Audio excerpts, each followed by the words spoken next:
بسم اللہ الرحمن الرحیم۔ اللہ تعالیٰ نے ارشاد فرمایا وَوَجَدَكَ ضَالًّا فَهَدَى۔ اب ترجمہ کیا ہوتا ہے؟ اے نبی، آپ کو ہم نے گمراہ پایا تو ہم نے آپ کو راہ دی۔ کسی نے ترجمہ کیا کہ اے نبی، ہم نے آپ کو ایمان اور شریعت سے بے خبر پایا۔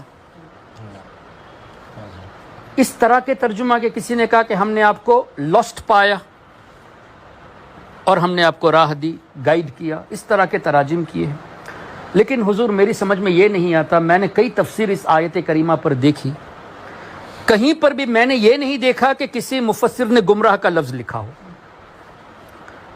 لیکن ان کے ترجمے میں لکھا ہے کہ ہم نے آپ کو گمراہ پایا۔ تو بغیر تفسیر پڑھے ترجمہ کرتے ہیں اور لوگوں کو گمراہ کرنے کی کوشش کرتے ہیں۔ اب یہاں کیا ہے، اس کی تفسیر آپ اٹھا کر دیکھ لیجئے وَوَجَدَكَ ضَالًّا فَهَدَى میں۔ ایک تفسیر میں تو یہ ہے، بلکہ اکثر تفسیر میں نے دیکھا کہ نبی پاک صلی اللہ علیہ وسلم بچپن میں جب ان کے چچا کے ساتھ ملک شام گئے تھے، اس وقت تھوڑی دیر کے لیے گم ہو گئے تھے، تو اس کا اللہ تبارک و تعالی نے یہاں تذکرہ فرمایا۔ تو تھوڑی دیر کے لیے گم ہو جانا، نظروں سے ہٹ جانا اور ہے، اور گمراہیت کی طرف جانا اور ہے۔ اچھا، پھر کیا ہمارے نبی صلی اللہ علیہ وسلم نے یہ نہیں فرمایا کنت نبیا وآدم بین الروح والجسد؟ میں اس وقت بھی نبی تھا جب حضرت آدم علیہ السلام روح اور جسم کے درمیان تھے۔ اس طرح کی دو روایت ہے، ایک ہے کنت نبیا وآدم بین الماء والطین، حضرت آدم علیہ السلام مٹی اور پانی کے درمیان میں تھے تب میں نبی تھا، او کما قال۔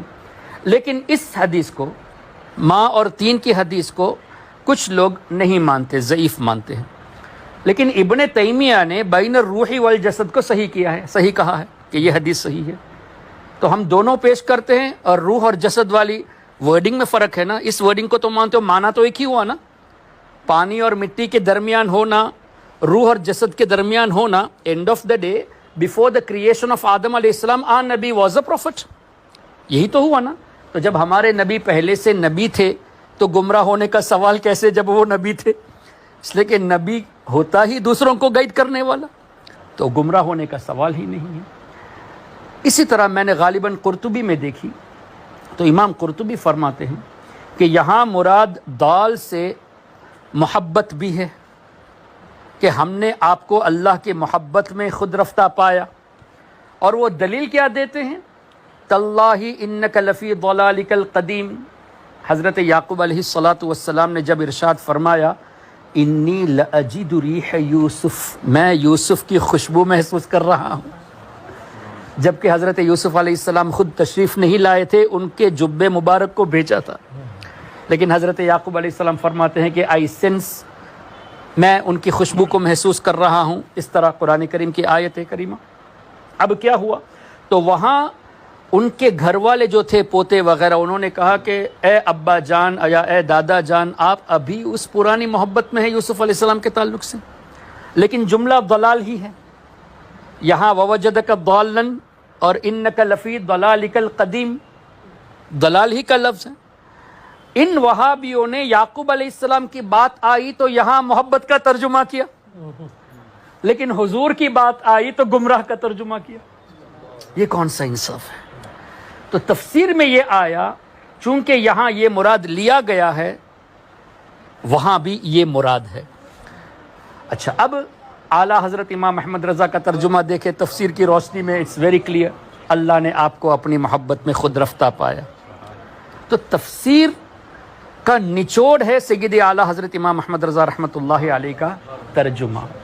تو اس طرح اور بھی آیتیں موجود ہیں، فار ایگزامپل اعلیٰ حضرت نے والنجم اذا ہوا کا ترجمہ فرمایا قسم اس تارے محمد صلی اللہ علیہ وسلم کی، یعنی محمد صلی اللہ علیہ وسلم کی قسم، لیکن جنرلی ترجمے میں آتا ہے نجم سے مراد تارہ، سٹار۔ اعلیٰ حضرت نے نبی پاک صلی اللہ علیہ وسلم کی قسم کا تذکرہ فرمایا ترجمے میں۔ اچھا، ہمارے ذہن میں ایک بات تو فکس ہے الحمدللہ، ہمارے اکابر نے فرمایا ہے کہ اعلیٰ حضرت کا ترجمہ تفسیر کی روشنی میں ہے، تو جب ہم نے دیکھا کہ یہاں یہ ترجمہ کیا ہے تو کچھ تو ہے، کہیں نہ کہیں اس کا تذکرہ ہوگا. تو میں نے کچھ تفسیروں کو دیکھا تو سیدنا امام جعفر صادق رضی اللہ تعالیٰ عنہ کے حوالے سے تفسیر ملی. انہوں نے فرمایا نجم سے مراد حضور علیہ الصلوۃ والسلام. تو اعلیٰ حضرت امام احمد رضا رحمۃ اللہ علیہ نے سیدنا امام جعفر صادق رضی اللہ تعالیٰ عنہ کی تفسیر کو رکھ کر اس طرح کا ترجمہ فرمایا. اور آگے بڑھتے ہیں. اللہ نے ارشاد فرمایا انا فتحنا لک فتحا مبینا لیغفر لک اللہ ما تقدم من ذنبک وما تأخر. اب اس کی کئی تفسیر ہے. نبی پاک صلی اللہ علیہ وسلم کی عصمت مراد ہے، حضور کے صدقے میں امت کی بخشش مراد ہے. لیکن ترجمہ ان لوگوں نے کیا اے نبی اللہ تعالیٰ آپ کے اگلے اور پچھلے گناہ معاف فرمائیں. اچھا، ہم ان سے ایک سوال کرنا چاہتے ہیں. پچھلے گناہ معاف ہو گئے اکارڈنگ ٹو یو، تو اس کا مطلب حضور علیہ السلام پہلے گناہ کیے ہیں. اور فیوچر کے گناہ اللہ معاف کر دیا، تو اس کا مطلب فیوچر میں حضور گناہ کرنے والے ہیں جس کو ایڈوانس میں اللہ نے معاف کر دیا. اگر حضور علیہ السلام فیوچر میں گناہ کرنے والے ہیں تو اللہ نے یہ کیوں فرمایا میرے نبی کی اتباع کرو، تب تو گناہ پر عمل کرنا ثواب ہونا چاہیے. اگر حضور گناہ کرتے فیوچر میں تو اس گناہ پر عمل کرنا ہمارے لیے ثواب ہونا چاہیے. کیوں؟ اس لیے کہ اللہ نے فرمایا لقد کان لکم فی رسول اللہ اسوۃ حسنہ. حضور کو اسوہ حسنہ کے طور پہ اللہ نے بنایا ہے ہمارے لیے، تو حضور کو فالو کرنا اس میں ثواب ہے. تو اگر معاذ اللہ حضور گناہ کرتے ہیں تو ہم نے وہ عمل کیا تو ہم گنہگار تھوڑی ہوئے، ہم تو ثواب کے مرتکب ہوئے، اس لیے کہ حضور کی اتباع ہم نے کی جو اللہ کا حکم ہے. اب تفسیر کو دیکھتے ہیں. تفسیر میں مفسروں نے کیا ہی باتیں ارشاد فرمائی کہ یہاں مراد من ذنب امتک، حضور علیہ الصلوۃ والسلام کے امت کے گناہ مراد ہے. اب اعلیٰ حضرت نے کیا ترجمہ فرمایا؟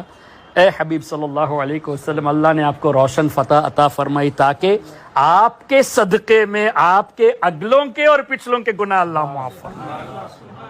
تو یہ کتنی کلیئرٹی ہمیں اعلیٰ حضرت کے ترجمے میں ملتی ہے. اور اس سے یہ بھی پتہ چلا کہ یہ لوگ ایسے ہی لینگویج کی بیس پر اور بغض کے بیس پر ترجمہ کر ڈالتے ہیں. اور جو لوگ ان کے ترجمے کو پڑھ کر یہ ذہن بنا لیتے ہیں کہ حضور سے تو شرک کرنا ممکن ہے، یہودی کی اتباع کرنا ممکن ہے، گمراہ تھے یہ بھی ممکن ہے، گنہگار تھے فیوچر میں گناہ کریں گے، اس سب کے امکان کو مان کر اپنے ایمان کو خراب کر دیتے ہیں لوگ. ظاہر ہے اویلیبل کیا ہے، انہی کے ترجمے زیادہ نیٹ میں اویلیبل ہیں. تو ہمیں چاہیے، آپ نوجوانوں کو چاہیے کہ کنز الایمان اعلیٰ حضرت امام احمد رضا کا ترجمہ جو تفسیر کی روشنی میں ہے اس کو ہی پڑھے. اور اگر ہمارے دوسرے سنی علماء نے اس طرح کا ترجمہ تفسیر کی ہے تو پڑھے. لیکن اعلیٰ حضرت کے ترجمے کے بعد جو کلیئرٹی ہمیں تفسیر کے روشنی میں مل گئی تو کوئی بھی علماء سنی عالم اگر کرے گا تو اسی کو بیس کر کے کریں گے. تو ہمیں چاہیے کہ جو اس بیس پر کیا گیا ترجمہ ہے اس کو پڑھے اور اس کو عام بھی کرے. میری آپ سے گزارش یہ ہے، اللہ نے اگر توفیق دی ہے تو یہ ارادہ کر لے کہ میں کل 10 قرآن کریم کا ترجمہ کنز الایمان خرید کر 10 لوگوں کو تقسیم کر دوں گا.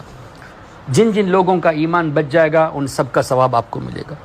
کسی میں طاقت ہے 100 کرنے کی تو 100 کر لے، کوئی چاہتا ہے کہ چلو میں کم سے کم ایک ہی کروں گا، ایک ہی کر لے. لیکن پروموٹ کرنے کی کوشش ضرور کیجئے. اس سے انشاءاللہ جب تک وہ پڑھتے رہیں گے آپ کو بھی ثواب ملے گا. اور آپ ریسرچ کے لیے، میں نے جو باتیں کہی ہیں چونکہ ریکارڈنگ بھی ہو رہی ہے، ریسرچ کے لیے آپ ان ترجموں کو سامنے رکھ کر دیکھیے گا تاکہ آپ اپنی آنکھوں سے دیکھ کر مشاہدہ کر لیں کہ کس طرح ایمان کو لوٹنے کی ان لوگوں نے کوشش کی ہے اور کرتے ہیں. Why? Because still they are publishing the same translations. تو ہمیں چاہیے کہ ہم اس پر توجہ دیں اور کوشش کریں اس بات کو اور آگے پہنچائے تاکہ ہمارے نوجوان طبقہ یہ بچ جائے. اور خاص کر عورتوں میں اس کو پروموٹ کرنے کی ضرورت ہے. کیوں؟ اس لیے کہ عورتیں اگر سنبھل جائیں گی تو ہماری پوری فیملی سنبھل جائے گی. تو عورتوں کو بھی جو ہے نا ترجمہ کنز الایمان جو ابھی انگلش میں بھی اویلیبل ہے، اردو میں تو ہے ہی، اس کو پروموٹ کرنے کی کوشش کرے. اللہ تعالی ہم سب کے ایمان و عقیدے کی حفاظت فرمائے.